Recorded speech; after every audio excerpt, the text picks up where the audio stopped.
Bonjour Florence Aubenas, cela fait maintenant plus de 6 mois qu'Hervé Guéquer et Stéphane Taponnier, journalistes pour la chaîne France 3 et leur accompagnateur afghan sont retenus depuis le 30 décembre dans la province de Kapisa où ils ont été enlevés, donc en Afghanistan. Vous-même Florence Aubenas, vous aviez été enlevée en 2005, c'était en Irak. Aujourd'hui vous témoignez pour nos deux confrères et vous dites qu'il faut faire encore davantage. Oui, je pense que la mobilisation populaire qui a commencé à monter pour nos deux confrères, je crois que c'est vraiment très très important. C'est-à-dire que ne pas les oublier, leur signifier, et pour eux, parce qu'humainement, pour un otage, c'est quelque chose de très précieux, d'avoir parfois, s'il a la chance de tomber sur une émission de radio, une émission de télé, un geste du dehors, c'est toute sa journée qui est évidemment éclairée, et toute sa semaine, c'est de la lumière au fond d'un puits. Et c'est aussi très important, je pense, pour tous nos concitoyens, parce que nos deux amis sont partis pour la liberté de la presse, en fait. Oui. Et c'est ça qu'il faut bien comprendre. Oui. Vous avez l'impression aujourd'hui qu'il y a une vraie mobilisation ou pas assez ? Moi, je trouve pas assez. Mais à la fois, je pense que ça s'explique. Et j'allais dire, c'est aussi un peu de notre faute, c'est-à-dire de la mienne également. C'est-à-dire qu'au début, il y a eu cette espèce d'entre-deux où on a commencé par ne pas en parler. Et je pense que ça a été une grosse erreur, je l'ai fait aussi. Donc oui. je me mets dans le lot. C'était plus ou moins demandé par les autorités qui disaient il vaut mieux pas en parler, puis les négociations doivent être silencieuses, ça doit se faire en secret. Non, en fait, le début, ce silence du début était expliqué par le fait qu'on allait faire une libération éclair. Et que donc ça allait être fait très très vite, et que ça a augmenté les chances que ce soit fait à toute allure, comme ça, une espèce de raid diplomatique, bien sûr, de négociation. Et donc tout le monde a suivi ça.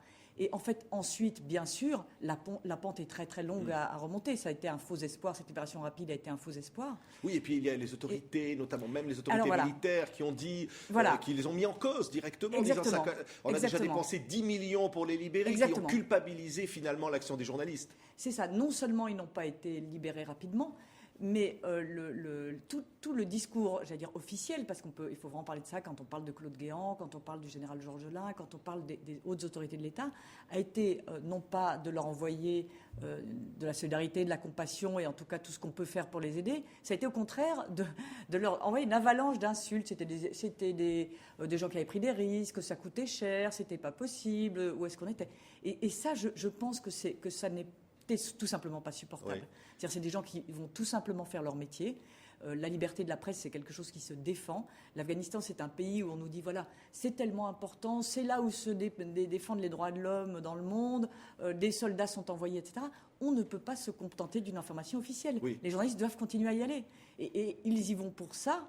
Et c'est vraiment le cœur du métier de journaliste. Et Florence Aubenas, on croyait que les autorités avaient changé de ton, et là on s'aperçoit maintenant qu'il y a un projet de loi qui vise à faire payer les otages pour ce qu'aura coûté leur libération. Alors ça ne concernerait pas les journalistes ou ceux qui ont des nécessités professionnelles, être là où ils sont dans des zones à risque, mais évidemment ça suscite une très grande inquiétude parce que annoncer cela au moment des 6 mois d'enlèvement de Guéquer et Taponnier, on y voit un lien. On y voit un lien, bien sûr. Alors d'abord on est dans les principes, c'est-à-dire que en effet, si on défend, la France se targue toujours de défendre les droits de l'homme, de défendre les libertés, de son engagement un peu partout sur la planète en faveur de tous ceux qui ont moins de chance que nous. Et là, tout à coup, ceux qui y vont, tout à coup, il va falloir, s'il y a des problèmes, on s'en lave les mains, c'est à vous de payer. Donc il faudrait savoir de quoi on parle, de quel engagement français on parle, de quel engagement au nom des droits de l'homme et des libertés on parle. C'est la première chose. Et la deuxième, c'est tout simplement inapplicable. Qu'est-ce qui sera une zone à risque, qu'est-ce qui ne le sera pas? Quels sont les gens qui auront le droit d'y aller ou pas? Quelle association? Enfin, tout ça maintient un espèce de brouillard autour de quelque chose qui est pourtant très simple à comprendre, qui est de dire, voilà, un peu partout sur la planète, il y a des zones effectivement dangereuses, il y a des zones effectivement à risque. Mais les touristes ne doivent pas s'y rendre, mais ça on le sait. Ils ne s'y rendent pas, je pense. Je ne crois pas. J'étais en Irak quand j'y étais, je n'ai pas vu beaucoup de touristes. Je ne pense pas qu'il y en ait énormément en Afghanistan. Donc cette loi ne va servir à rien. Voilà, elle est embrouillée sur son application et elle est folle sur ses principes. Mais elle vise encore à culpabiliser les confrères journalistes. Parce qu'évidemment, on parle de possibilité d'avoir à payer une rançon. C'est dément. Enfin, moi, je ne me l'explique pas. Alors, il y a une chose sur laquelle je m'interroge depuis le début de cette prise d'otage, qui est de dire est-ce que la stratégie française, la théorie française en matière d'otage est en train de changer? Chaque fois qu'il y avait des otages pris en France, chaque fois, j'en parle comme s'il y en avait tous les matins, Dieu merci, c'est pas le cas. En tout cas, depuis toujours, dans les cadres de prise d'otages, la France a toujours mis en avant le fait qu'elle négociait. Alors c'est très différent évidemment des États-Unis ou de la Grande-Bretagne, où vous connaissez l'affaire Daniel Pearl, qui avait été égorgé sur Internet. Il y a eu toutes ces histoires épouvantables, parce que ces pays ont une autre théorie. Ils disent, voilà, nous on négocie pas, on laisse faire, etc. La France, non. La France avait cette position enviée partout sur la planète et qui fait qu'on a cette reconnaissance sur les otages, ces négociations, le fait qu'on ne laisse pas tomber les gens, le fait qu'on s'investit pour les libertés. Et c'était vraiment le panache français dans ces affaires-là. Là, je n'ai pas entendu dire ça. Je n'ai pas entendu dire, nous, c'est la négociation d'abord. Je ne l'ai pas entendu dire. Alors, qu'est-ce qui est en train de se passer? Est-ce qu'il y a une théorie qui est en train de changer sur la libération des otages?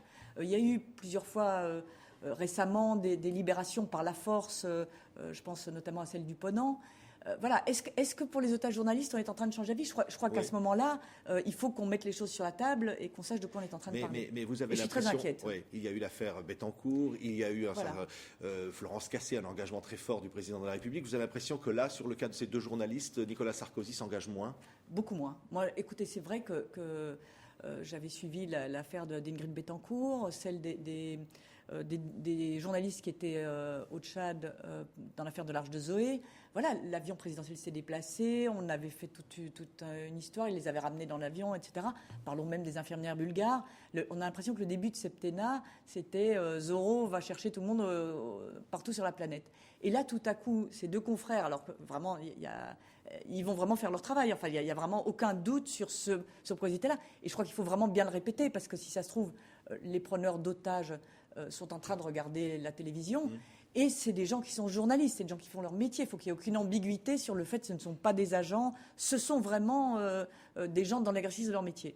Et là, tout à coup, il n'y a plus personne pour les soutenir. C'est comme si c'était des skieurs hors piste qui avaient fait une folie. C'est incompréhensible et aberrant. Et vous vous rappelez, vous, Florence Somna, lorsque vous aviez été enlevée justement par cette mobilisation, vous aviez vu TV5 et vous l'avez revu souvent. Oui, c'est vrai. En Irak. Ça a été un moment incroyable, parce que c'est vrai que c'était une de ces fameuses vidéos qu'il fallait tourner, vous savez, quand vous êtes otage. Et les preneurs d'otages, je vous dis, on va mettre la télé pour dater évidemment la vidéo. Et donc, ils allument la télé, puis ils me disent, tiens, on va mettre ta chaîne. Et comme je suis française, ma chaîne, c'était TV5. Et donc, ils branchent sur TV5, et il y avait une présentatrice du journal, enfin une journaliste, qui donnait les informations. Et en dessous, il y avait une bande avec écrit Florence Hussein et un chiffre. Et vous savez, quand vous êtes comme ça en détention, vous êtes tout à fait dans un état d'esprit très spécial, très particulier. Vous ne pensez pas comme au dehors, j'allais dire. Et je ne pense pas une seconde que c'est nos deux noms. Je pense que c'est le nom de cette femme. Et je dis, tiens, incroyable, c'est nos deux noms. Elle porte nos deux noms. Et ça m'a servi pour une semaine. Je me suis dit, incroyable, quel signe du sort, ça veut dire qu'on va sortir. Donc vous imaginez ce que c'est. Merci, Florence. Merci à vous. Et on espère que Hervé Guéquier et Stéphane Taponnier nous entendent là. Et on leur dit qu'on va pas les laisser tomber. Vous avez publié Le Quai de Wirstream aux éditions de l'Olivier. C'est un formidable livre, témoignage, qui est un best-seller. On aimerait pouvoir en reparler. Vous reviendrez pour ça d'ailleurs, Florence Somna. Merci de l'invitation. Merci d'avoir été notre invité.